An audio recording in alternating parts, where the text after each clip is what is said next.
All right, welcome to SLG Azure's Friday. And today we're going to be talking about continuous integration and deployment into Azure using Visual Studio Team Systems. But before we get started, a couple quick things that I wanted to point out. We do have a couple of additional upcoming events with our SLG Azure's Friday that I want to point out here. On October 13th, we're going to be doing a disaster recovery as a service presentation. October 20th, we're going to be doing a presentation on putting data out in Azure titled No Way Am I Putting My Data in the Cloud. It should be a rather entertaining presentation. And then on October 27th, we're doing an SLG Azure community call where we're having one of our customers from Las Vegas Valley Water District, Will Wang, talk about their continuous integration and continuous deployment journey using Azure. And so that's going to give him the opportunity to kind of tell you guys, what their journey's been like, what their successes have been, what their struggles have been, and give you the opportunity to ask maybe some questions and even share some of your best practices. Now, once again, all of these events start at 1:30 p.m. Eastern Time on Fridays. And we need everybody to register at the URL listed there, slgevents.azurewebsites.net, so that way you get a link to the session and you get a reminder. Also, all of the recordings will be made available on demand on the URL that you see there, aka.ms/SLG Azure Fridays. This will link you over to the Microsoft and Government YouTube channel, where we have a special playlist just for SLG Azure Fridays video. So with that, we'll go ahead and get started with continuous integration and continuous deployment into Azure using VSTS. So the first thing that we want to do here is kind of talk a little bit about what we're going to be doing. So my plan here for the next 20, 30 minutes or so, maybe a little bit longer, depending on how this goes, is to show you how we can get started creating something like a new web application and being able to take that web application and put the source code inside of VSTS and then be able to then create a CI pipeline or continuous integration pipeline. So that way, every time we check in changes to the source code branch, it's going to automatically compile that and build that code for us. And then, of course, once we have those builds done, the next step would be to deploy that to some maybe test servers. And so what we're going to do is walk through and see how we go about configuring VSTS to then also do the continuous deployment. We'll look at a couple options that we've got around that. So that's kind of my goal for today and the steps that I want to go through. So in order for us to get started, one of the first things that I need to do is set up a couple of websites inside of Azure so that we can deploy into this code that we're going to build. And so I've got two environments. I've got an Azure commercial environment and an Azure government environment. We're going to work with both of those today. So in Azure commercial, where I'm at right now, we're going to go ahead and go into our new section, and we're going to create a new web app. And we'll do this real quick. Many of you have probably already done this before if you've worked inside of Azure. If not, this might be a little new to you, but it's quite simple. We just enter in a little bit of detail here. The first thing is a app name, and I'll do something there, make sure that it's unique. And I'm going to do a Windows-based deployment because I'm going to build a .NET application. Of course, if I was going to build a .NET Core application, we can go ahead and use Windows or Linux. Or if we're doing other types of code, maybe PHP, etc., we might decide to use Linux as our base. I need an app service plan to host my web app. So I'm going to go ahead and create that here. And I need to choose a location. I'm going to choose North Central US, so it's kind of closer to where I'm located. And then we have our pricing tier, which basically defines the scale or size of the machine that's going to be running our website. So I'm just going to go with a standard one, a 1-core, 1.75 gig of RAM. That's probably more than enough for what we're going to be doing with any application. So I'll select that. Go ahead and hit OK. I'm going to go ahead and hit Create. So that's going to start that process in our Azure commercial environment. So we're going to go ahead and repeat the process over in Azure Government so we have another website to publish to.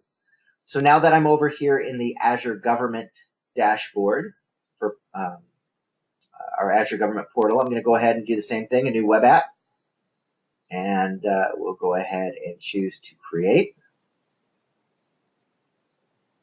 Same thing, another unique name. And same thing we'll do again, an app service plan specifically for this. This time I'm going to choose our Government Virginia region, and I'm going to do the same S1 standard tier. Go ahead and hit OK, and we'll go ahead and get created. All right, so that gets us started. So now as we build our application, we'll have a place to deploy it to using our VSTS CI/CD pipeline.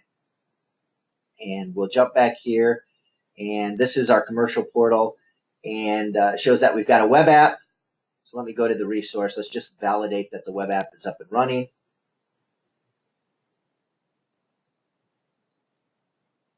And we have our URL here for our website. Now, since we're creating these websites inside of Azure, we haven't created any new custom code or anything like that, but we do put a like a splash page so that you can tell that your website's actually working. And as you can see here, it's telling us that the app service has been created. So we've deployed just this base screen here just so we can test our site to make sure that it's up and running. So we're good to go on the Azure front. We have our Azure websites that are up and running. So the next thing that we're going to do is we're going to go over to our VSTS instance. So this is my VSTS instance that I'm going to be working with today. And so the first thing that we want to do is create a new project so that we can have a place to store our application source code, but also all of our work item tracking and all of those other types of things such as bug tracking, etc. So I'll go ahead and hit new project here, and we'll give it a new name. We'll call this SLG Fridays Demo. And we have some options for version control. If you haven't been out playing with VSTS in a while, you have the option between Git or Team Foundation version control. In this case, I'm just going to go and use Git. And just so you're aware, this is a really popular option for a lot of developers. So I'm really excited that we're supporting this inside of VSTS. We'll do the agile work item process, and I'm going to just share this with just people that I'm going to specify, which are going to be specific team members for this project. And I'll go ahead and hit create. And it's going to take a few moments for this to get started and actually build out this new project here in VSTS. So while that's going, we'll go ahead and get our initial web application up and running. So I'm going to come over to Visual Studio. And this is just Visual Studio 2017. And I'm just going to use the standard out-of-the-box template for a website. So I'm going to say a new project.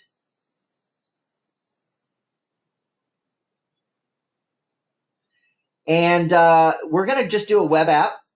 I'll do it with C#, and I'm just going to do it as an ASP.NET Core application. And of course, I can give it a name here.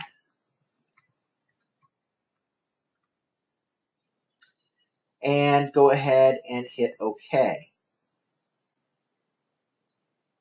And I will have it create a MVC application. Now, a couple interesting things here that I want to kind of stop at. It's not quite related to what we're doing with VSTS, but it's kind of interesting. Is with .NET Core, we can actually target Windows, Mac, and Linux devices with this application. So it's kind of exciting. And with just a couple of clicks, we can actually even enable Docker support. So if you're interested in getting started with container technology, we can actually create Windows or Linux-based Docker containers right through Visual Studio as part of our application. It makes it really, really simple. So if you're interested in container technology, that's something to definitely check out. So we'll just go ahead and choose our MVC template here and hit OK. And within just a moment, we're going to have a template, a basic MVC web application, .NET Core, that's ready to run. So we'll give it here just a moment. All right. So it's restoring the NuGet packages specifically for this application. So it's going to take just a moment here. And once that completes, we can go ahead and run this application just to see what it looks like. So I'll go ahead and kick this off. It's going to finish the build locally and then launch the application. And I'm sure many of you, if you've worked with Visual Studio in the past, you're probably familiar with this template. You may have worked with it in the past yourself. But I just want to make sure that everybody has an opportunity to see what this is going to look like. All right, looks like the underlying system is spun up, and there we go. All right, so this is what our application is going to look like. Quite simple, quite basic. The title up there, SLG Azure Fridays demo, and then just some information and a couple links. So we can go over to About, we can go to Contact, and then come back to Home. So, you know, a basic application, but it's good enough to help us demonstrate this concept of CI/CD with VSTS. So I'm going to go ahead and close the application and allow the debugging process to stop here. So the next thing that we need is, once we've got an application that we started, we need to go ahead and get that source code checked into our Visual Studio online project, or VSTS project. So let's double check over here, and we can see that our VSTS project has been created. So we see the SLG Fridays demo. So we're good to go. So that means that when I go back to Visual Studio, I can go ahead and connect my project to this VSTS project and then upload my source code. So we're going to do that by going over here to Team Explorer. And what I'm going to do is hit the connect for manage connections.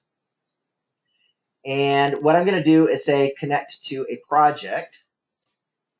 And it's going to take a moment here for my projects to come up. And as you can see, I have access to a lot of different Visual Studio instances out here. So I need to expand into the one that I use. And there's our project, or SLG Fridays demo project. So I'm going to go ahead and connect to that.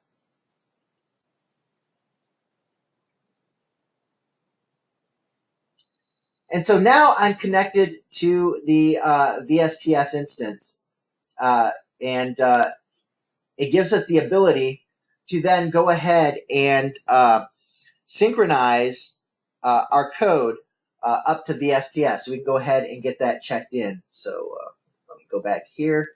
And what I want to do is go ahead and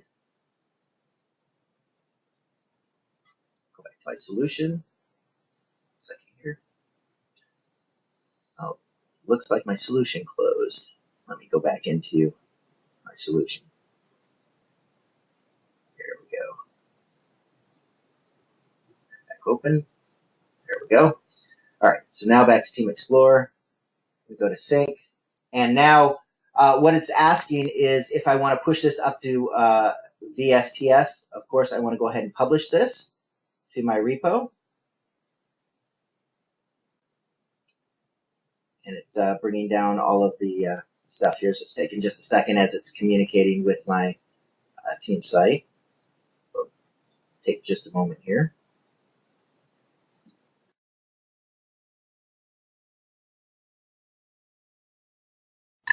All right, so let's go ahead and make sure that we've got everything set to the right project and the right repository. Okay, so here we are.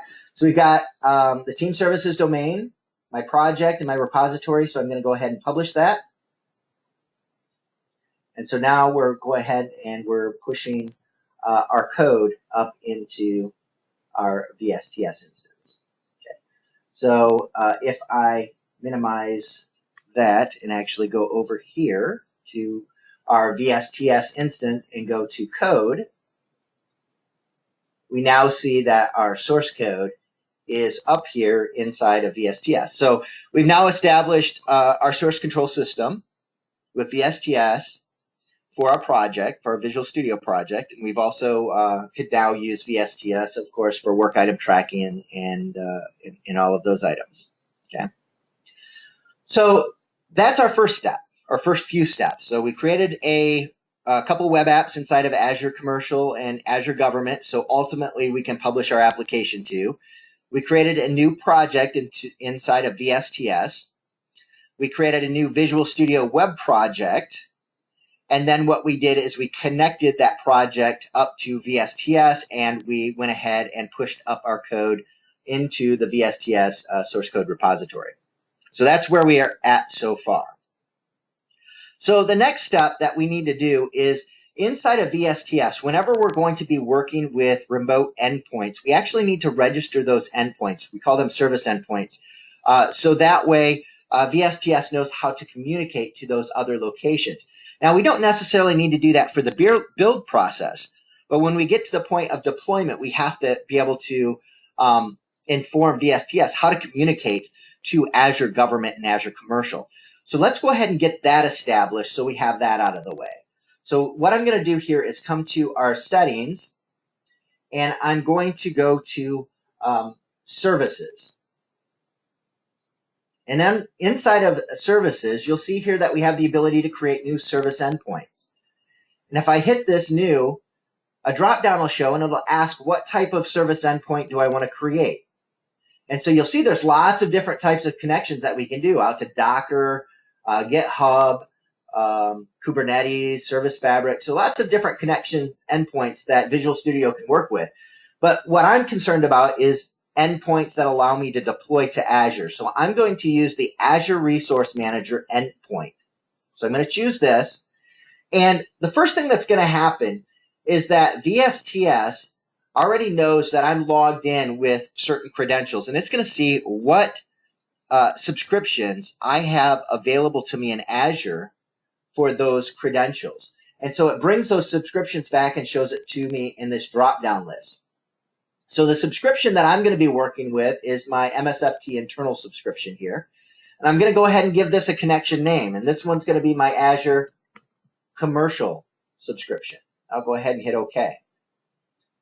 Now, for those of you that have worked with Azure Government, you know that it has a separate directory and separate login credentials. So I can't just go into this drop-down to select my Azure Government subscription from there. If we were to look through those subscriptions, it wouldn't be found. I have to do things slightly different within VSTS in order to configure a connection to Azure Government. I still do the same thing. I still say that I want a new service endpoint. I still say that I want Azure Resource Manager. But what I need to do is say, use the full version of the endpoint dialog box. So right here, there's this link. If you click that, you're going to see that this is going to open up and give us a lot more options here. So the first thing, of course, is our connection name. So we're going to call this Azure Government. And then it's going to say what environment. Well, this is where you're going to choose which cloud environment. In this case, we're going to say Azure US Government. Then it's going to want to have the subscription ID. Now, your subscription ID you can find inside of your Azure Government portal. If you go look at your specific subscription, it'll have a unique identifier like that one there, which is a globally unique identifier. So you'll need that subscription ID. You'll also need the subscription name. So if you're in your Azure Government portal, you'll also see your subscription name. And I can show you in just a moment where we get all of this information. Now, the next thing that we have to do is we have to create something called a service principal account inside of Azure Government. And this is actually done inside the directory of Azure Government. When you go in there, you create a service principal by creating an application registration inside of the Active Directory instance. And that's going to give you a service principal client ID, and you're going to generate a service principal key. Now, I've already done this, so I'm going to go ahead and copy and paste the values in there. But once again, in just a moment, I will show you how we're going to do this. So I'll go ahead and copy my existing ones in there and paste it in there.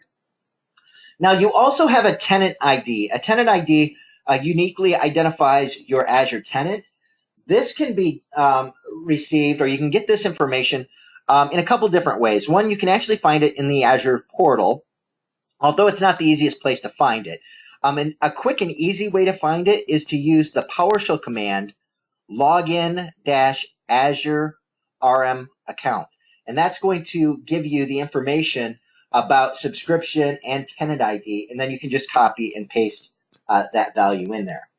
So if you have created a service principal account and you filled this in correctly, if you hit verified connection, you get verified, meaning that you're good to go, and you hit OK and you have that endpoint. All right. So now let's take a quick step back and look, how did I create that service principal for Azure Government? So let me jump over here to my Azure Government portal, and I'll go into Azure Active Directory here. And you'll see this capability called app registrations. So what you're going to do is create a new application registration here. And when you create a new application registration, it's going to create one of these items here. And it's actually quite straightforward. I'll click it here to just give you an idea. You give it a name. You're going to say that you're creating a web app. The sign-in URL really is not important, but you could provide the URL to your application. It is a required field here, but you can give that just the direct URL to your app. And when you create that, what you're going to see is then something like this here. You're going to see this registered app item inside of Azure Active Directory. This application ID here is the same thing as the client ID that we saw in the prior screen there in VSTS. And then there was this concept of a client key. Well, the keys are over here under the API access area. If I click on keys, by default, you will not have any keys created. You'll have to create a key by entering a description, choosing a duration, and then you can type in a value if you want to enter in your own maybe kind of password for that key. But if you choose nothing and hit save, it'll automatically generate the key, and it's going to display the value there on save. And that will then be what you will copy. Now, that's normally what I would do is enter in the key, choose a key name, choose a expiration, hit save. And I'll actually do this here real quick so you can see it. VSTS demo 2. Hit save.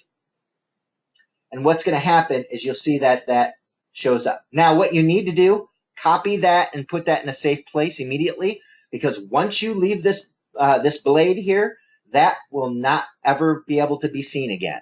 And the only thing that you can do is create another key. If you forget that, you have to create another key and then go back and kind of redo everything again. But that will be how you can come in here and register an app service principal, get the client ID, and get the client key. Now, the other couple pieces of information that you needed was the subscription ID and the subscription name. So if I come down here in my portal to subscriptions, you'll see that we'll get that information here. Oops, looks like I've got a network issue here. Let me see if I can get it to reload. I think I just ran into a bit of an issue. Well, on the subscription blade there we go. On the subscription blade there, it will show the subscription ID and the subscription name. So you just grab those two pieces of information. And then finally, like I mentioned, to get the tenant ID, you can use the login-Azure RM account PowerShell command to pull up that information. And let's see here. I think I have that available to show. Let me pull up my PowerShell and do login-Azure RM account. And then since we are doing Azure Government, you do have to pass in the parameter environment, Azure US Government. Hopefully I typed everything correct there. And then log in with my Azure Government credentials.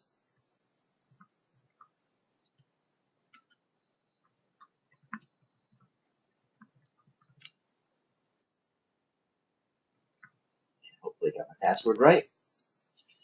And what we will see here in a minute, once again, there's the tenant ID. So I can see the tenant ID and then also subscription ID and subscription name, so you could get it that way also if you needed to. So that's how you get those pieces of information that you're going to need to create the connection into VSTS. All right, so let's go ahead and come back here. So now that we've gone through the process of getting our endpoints connected, we can go ahead and kind of go into our next steps. So let's go and look at our code here again. So we see that all of our source code has been pushed up here about 16 minutes ago.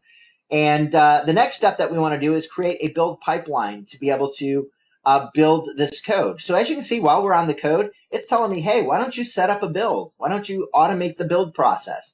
So I'm going to go ahead and just click on Setup Build right here and walk through the steps that it brings up. First is choose a template.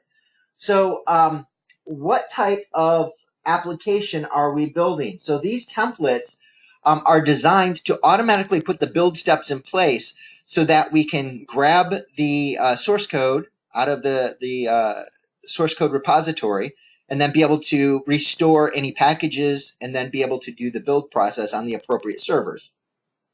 So as you can see here, we've got lots of different options. We can come down here and you can even see Android, Ant, some container-based services. We can tie into Jenkins and Maven and do things with Node.js, and of course our Xamarin stuff. Or you can start just with an empty definition and build this all out yourself. To make this simple and easy for us, we're going to just choose the ASP.NET Core .NET Framework one, since that's what I built my web app with.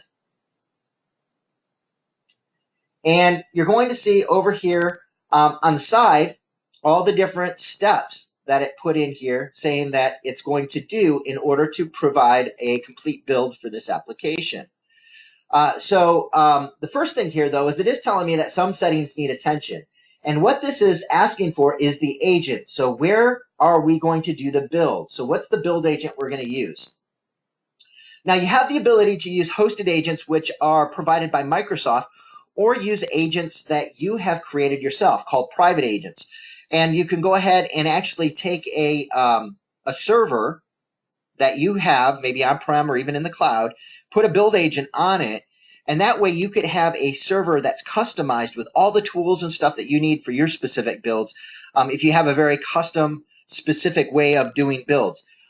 Since I'm doing something pretty basic and pretty straightforward, which is just a .NET Core application that's built in Visual Studio 27, I can actually use our hosted VS 2017 agent, which is hosted in the cloud, and not have to worry about any build servers. I can just go ahead and choose that.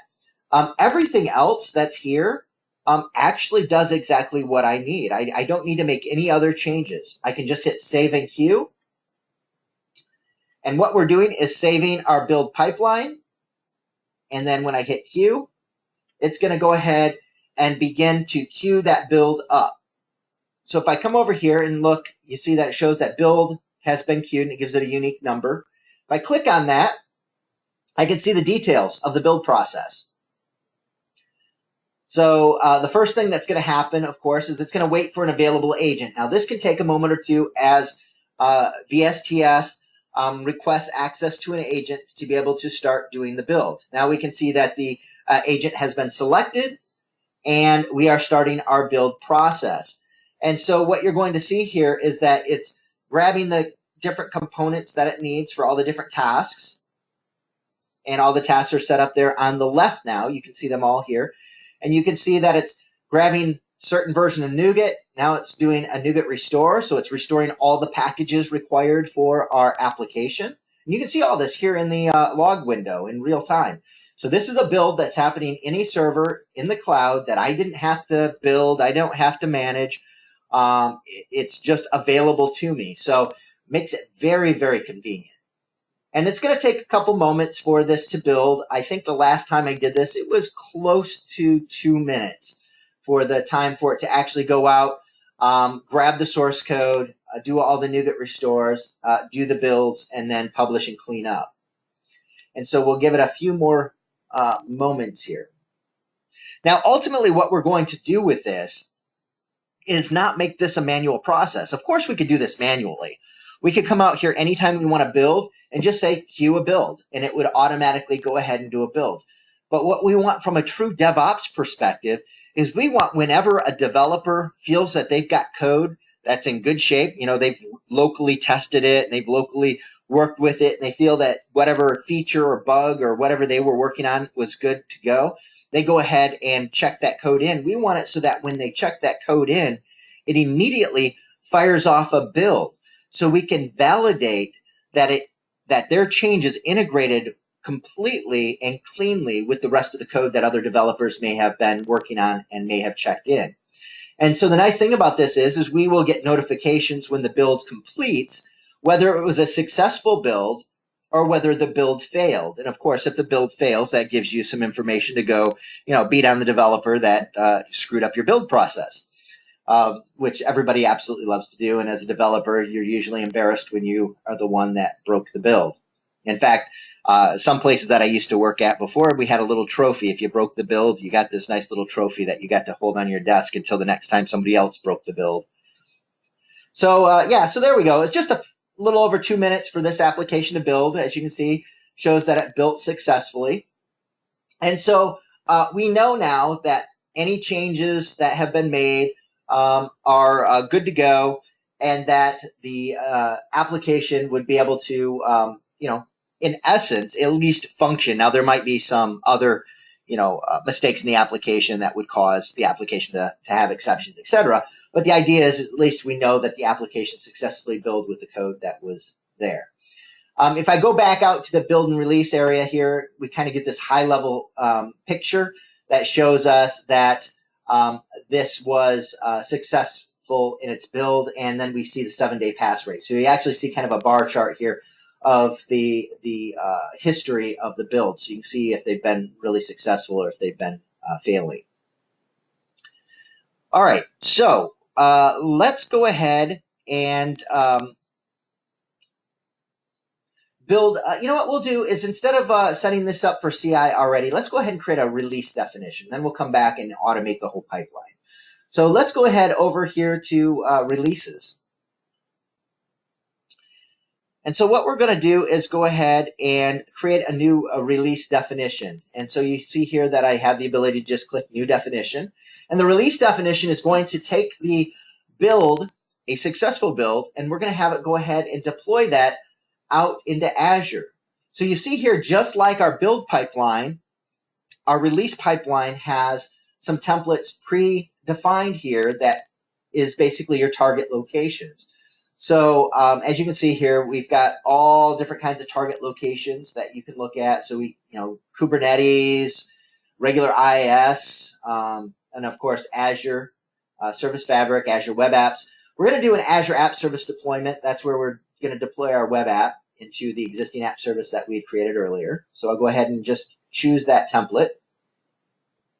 And I can give this environment a name. So the first place we're going to put it is commercial. So I'm just going to call it commercial, and that should be good. All right, so now that we've gone through this, we need to go ahead and set up our artifacts. So let's add our artifacts. So we're going to add an artifact from our build server, and we are going to choose our build definition that we did earlier. And we're going to say we always want to use the latest version. I could choose a version of, outside of the latest. I could do a specific version or latest from a specific branch with the specific tags, etc. So we've got some options here. I'm just going to always say just the latest, and I'll hit add. So now we've got a very simple, release here. We've got artifacts, which is our application that's been built, and we're going to deploy into commercial. Now we have to configure here. You can see that we've got a little indicator that some settings need attention. Well, of course, because we didn't tell it where in Azure to go ahead and deploy this to. So since this is going to be deployed to Azure Commercial, we're going to pick our Azure Commercial endpoint that we created earlier. So there's our Azure Service Connection, our Azure Commercial endpoint. And then it's going to go out and query the Azure commercial environment for the app services that exist out there. And I'm going to choose the app service that we created earlier, which was this mHacker demo app one. And we'll go ahead and hit save. I'll hit OK.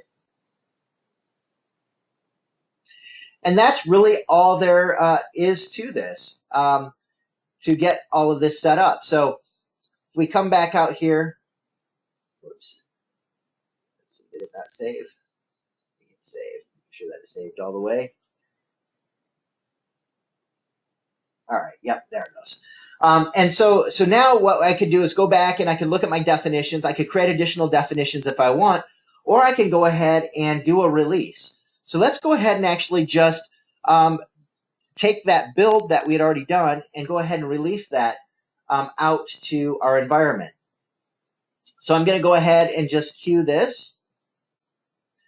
And you're going to see that the release has been created. So if I click on this release one here, this link, we're going to see that it should be in process. And it takes a few moments. Yeah, we can see it down here that it's in progress. So it takes a few moments because basically what it has to do is it has to go grab that build and grab the latest build. And then what it's got to do is connect to the Azure App Service and publish this application out to that app service plan.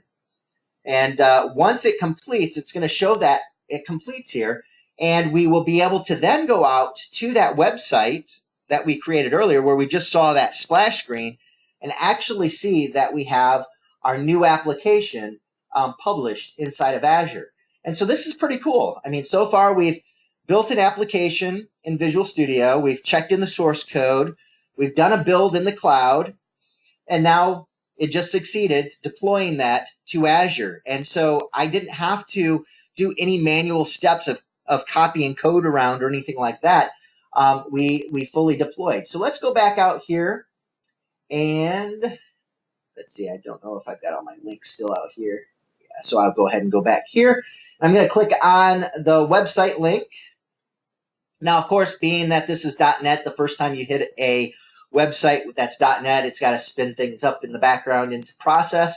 So it usually takes a couple moments. So we'll give it a second here, and what we should see is our application. There it is. There's our SLG Azure Fridays demo application running on Azure Commercial. So this is publicly available right now. If anybody were to go to this mhacker demo app.azurewebsites.net URL, you guys are going to see this. Okay. So what if we were to now go back and automate some of this? How about we automate it so that if I make a change to the application, I check it in, it automatically builds it, and then automatically deploys it out here into Azure for our use. So I'm going to close a couple of these windows up so we don't have too many of these tabs hanging around here. And so here we are back at our SLG Fridays demo VSTS instance, and I'm going to go to the build and release area. And we see, actually I wanted to go to builds. I clicked release, there we go, go to builds. And we see our build definition here. Let's go into our build definition. And we get to see all the different kinds of things that are going on here. But what we can do is we can actually edit this. So you can see we've had our success rate, it's from our master branch, etc. So lots of good information here. But what we want to do is we want to enable continuous integration. So I'm going to go to edit. And in here, there is a triggers section. If I go to triggers, you'll see that continuous integration is disabled currently. All we have to do is flip that on. It's that simple. We flip it on, and then down here we have some options because we might want to do continuous integration on certain branches of our code. I mean, if you're doing Git, you're doing a ton of branches probably. You're doing different branches, and then you're merging branches back into the master branch or other branches that are going to be your release branch. So here, this gives you that option to choose exactly what it is that you are triggering off of and what branch that you're doing the build off of. So we're going to say our master branch here, and we're going to go ahead and just save this. I'm not going to queue it up because we don't need to kick that off right now, but we just go ahead and save that. So now, anytime that someone checks in source code into the master branch, we're automatically going to kick off that build pipeline that we built just a few moments ago. Now that we have that set, let's take it to the next step, and let's go over to our release pipeline. And let's look at our release definition here. We'll go to edit it. And so you see a few interesting things. This is actually, an interesting workflow process. One way we could do builds is I could actually do schedules. Some customers prefer to do builds on a regular schedule, or deployments based on a schedule, not based on builds. So you could actually do a scheduled release trigger here. So if I click on this, I can actually set a specific dates and times that we're going to go ahead and automatically do deployments. So maybe you do weekly deployments into specific environments. So we could go ahead and do that. But in our case, we want to do this every single time that we have a build. So we're going to go to the lightning bolt here, and you see it says continuous deployment trigger. I'm going to click on it, and I'm going to enable it. And I'm going to make sure we choose our branch, which is our master branch. And I'm going to hit save.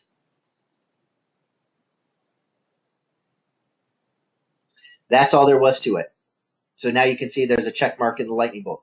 That's all it took. So with just a couple clicks, one for build and one for release, I now have a full pipeline built where if I make a change to my code, I check it in, it's going to automatically build it and then deploy it. Now I know we're got about only 15 minutes left, and so instead of going through and having that process go once and do it again, because there's something else I want to show you, I'm going to add another step to this. I'm going to add another environment here, and as you can imagine, it's going to be my government environment. So I'm going to say I'm going to deploy to Azure App Service Deployment again. This one's going to be for our Azure government location. And we'll click on the tasks here. And this time for the Azure subscription, we're going to choose Azure Government.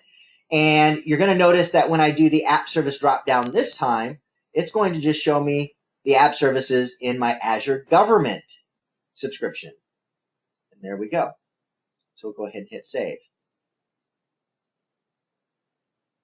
All right, let that finish saving. Take a moment here. And basically if I leave it the way that it is now, because the way that it was connected in the pipeline, you see that it's going to continuously deploy to both commercial and to government. But what if I don't want it to go that way? What if I want to kind of change this up a little bit? What I might do here is click on this pre-deployment condition and say, I want to deploy Azure Government only after the Azure Commercial environment has been completed. So first it goes to this environment, and then it's going to go to that environment. But we're going to even go one step further, is we're not going to just allow it to automatically flow through. We're going to do some pre-deployment approvers. So I'm going to set up a specific person, which is going to be myself. And we're going to set a 30-minute timeout here for approval on this. So what I just did is I just set up a continuous deployment process that automatically will kick off when a build completes. It will immediately deploy to commercial. And once it's deployed to commercial, it's going to notify me as the owner of the application to ask me, do I give approval to also deploy it to the government environment? So think about that as being maybe a staging and production or other type of configuration where maybe you don't want the build to just automatically be deployed. You want someone to go and maybe do some validation or verification on some stuff before you allow it to go maybe into a specific production environment. Okay? So that was very simple. So let's see how all of this works. So we're going to keep our fingers crossed that I didn't make any mistakes along the way here. We're going to go back to our Visual Studio solution, and let's go into some code. I'm going to go into the layout of my application, and I'm just going to basically change the title that we show up in that top bar. So right now it says SLG Azure Fridays Demo. I'm going to change it to my awesome, if I can spell, demo. All right. So we've gone ahead and we've made a change to our application. And I'm going to go ahead and commit that change into my source control. So I'm going to just say updated app title. So give it a description, say commit. And then we want to synchronize that, make sure that it gets pushed up to our master branch. So we'll hit sync. And it's syncing. All right, so it has now pushed it back up to VSTS. So let's go back to VSTS, and let's go back to builds. And you can see it's already in progress.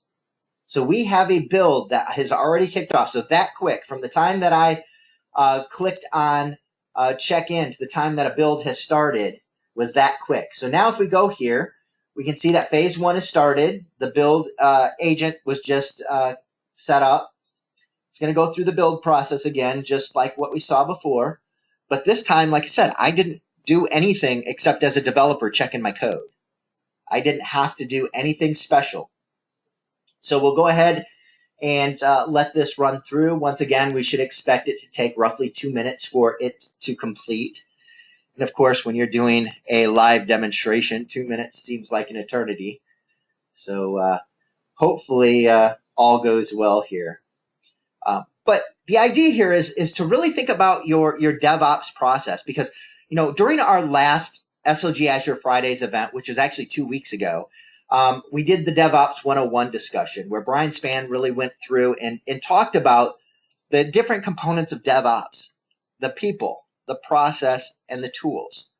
So we talked a lot about those three things. So this is kind of a combination of the process and the tools capability. So think through your DevOps strategy and see how you can take advantage of some of these tools. And the cool thing about VSTS is that you don't have to use Visual Studio. You could be a Java developer that's using your own IDEs. There's a lot of different IDEs out there that'll work fine with this. The fact that we're using Git, you can use the command line Git tools to be able to submit your source code. You can use the web-based Visual Studio interface here for working with your work items and stuff. So this isn't all about .NET. This is about PHP. This is about Java. This is about pretty much anything that you need from a software development perspective. This is just tools to help you automate things.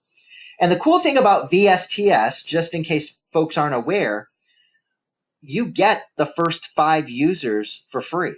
So you can actually get started with VSTS and do what I'm showing here at no cost. So really cheap to get started. And then as you start using some additional capabilities and functions of VSTS, of course, there are some charges for some of the premium capabilities.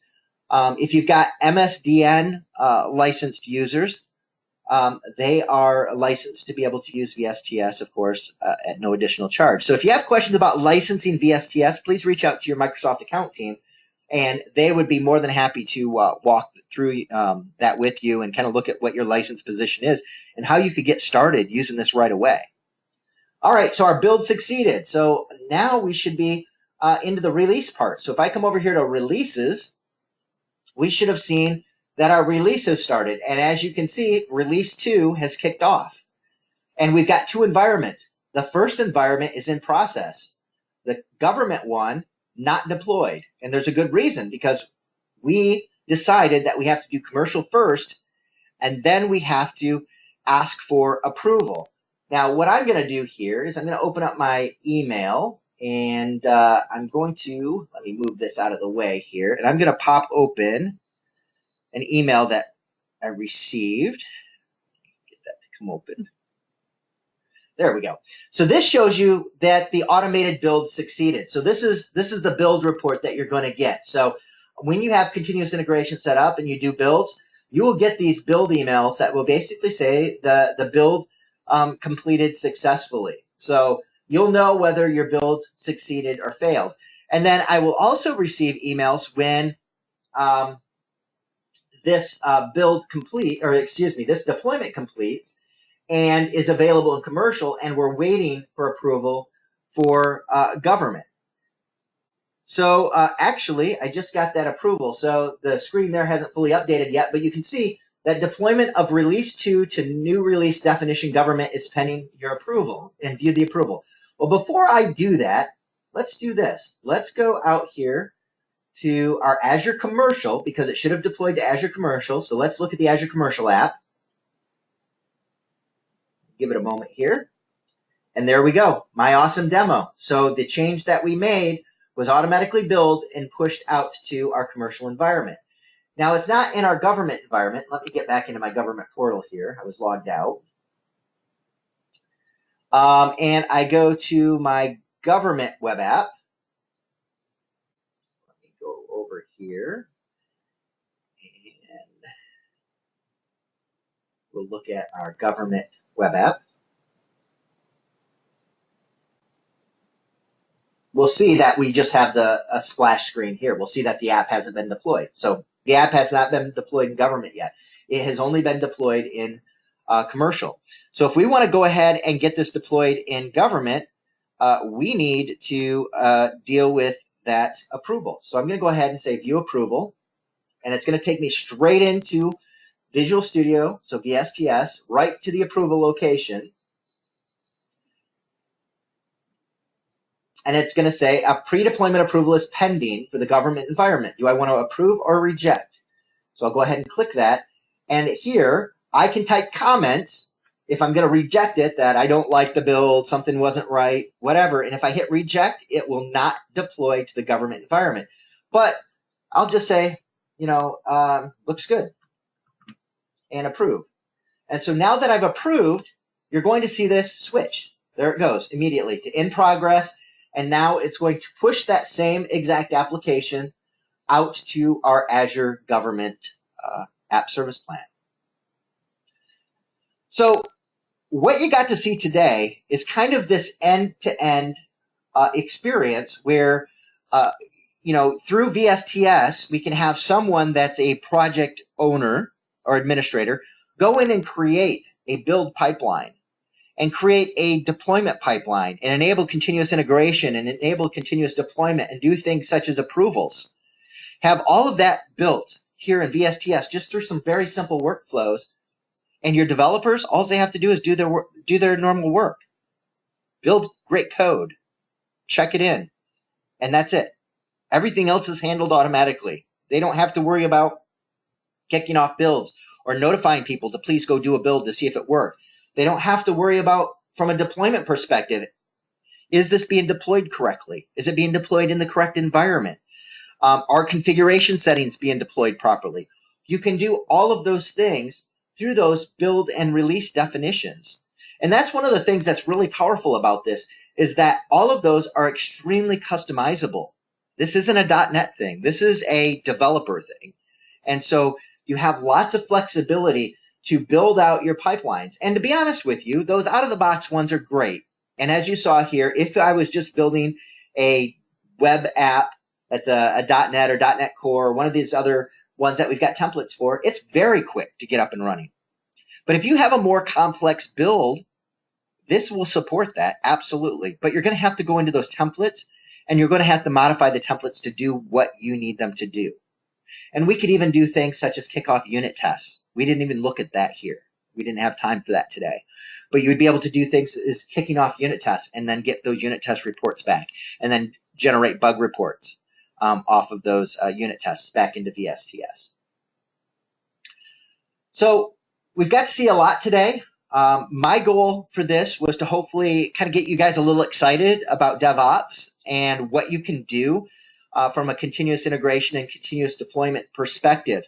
Now, what I want to point out again, and I mentioned this earlier, I'm going to bring this up here, so 1 second. Some of our upcoming events that we're going to be doing. October 27th, we're doing another discussion around CI/CD. So if this was interesting to you and you're heading down that CI/CD path and you're using some of these tools and you want to hear how other people have been, doing it and kind of what their successes and maybe challenges have been, please join us on the 27th.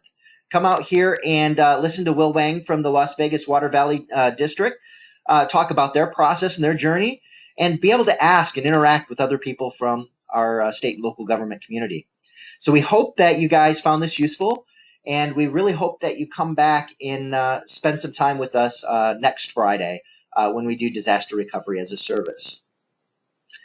So with that, we'll go ahead and wrap things up.